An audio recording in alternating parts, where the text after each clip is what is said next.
జోహార్ doctor BR Ambedkar, జోహార్ doctor BR Ambedkar. వర్ధిల్లాలి వర్ధిల్లాలి భారత రాజ్యాంగం, వర్ధిల్లాలి వర్ధిల్లాలి భారత రాజ్యాంగం, వర్ధిల్లాలి వర్ధిల్లాలి భారత రాజ్యాంగం. జోహార్ బిఆర్ అంబేద్కర్, వర్ధిల్లాలి రాజ్యాంగం, వర్ధిల్లాలి.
వైఎస్ఆర్సీపీ నాయకులకు, అధికారులకు, కార్యకర్తలకు, కౌన్సిలర్స్కి, ఇక్కడికి విచ్చేసినటువంటి అంబేద్కర్ అభిమానులకు అందరికీ నా హృదయపూర్వక నమస్కారాలు.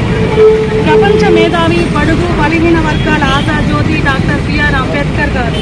అటువంటి మహనీయుడు విగ్రహాన్ని మన ముఖ్యమంత్రి శ్రీ వైఎస్ జగన్మోహన్ రెడ్డి గారు విజయవాడలో ఏర్పాటు చేయడం ఒక చరిత్ర. భారత రాజ్యాంగ నిర్మాత, పేద బడుగు బలహీన వర్గాల ప్రజలందరికీ స్వేచ్ఛా వాయువులు అందించిన మహోన్నత వ్యక్తి డాక్టర్ బిఆర్ అంబేద్కర్ గారు.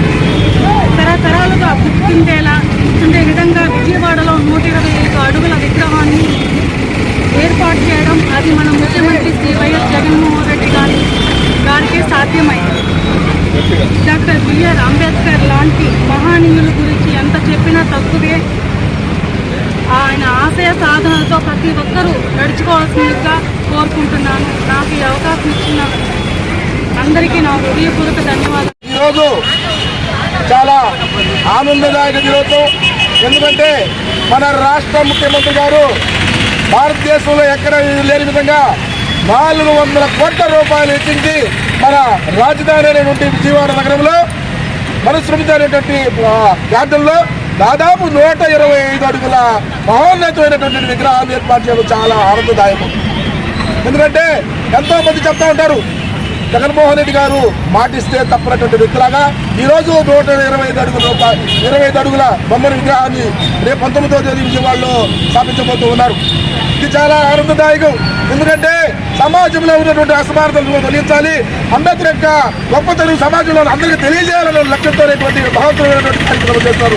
అంబేద్కర్ ఒక జాతివాడు కాదు, అందరి వాడు. ఎందుకంటే వీళ్ళ కోసం ఉద్యమాలు చేసినటువంటి నాయకుడు, మహిళా హక్కుల కోసం పోరాటం చేసి తన కేంద్ర మంత్రి పదవిని కూడా త్యాగం చేసినట్టు గొప్ప త్యాగశీలి డాక్టర్ బిఆర్ అంబేద్కర్ గారు.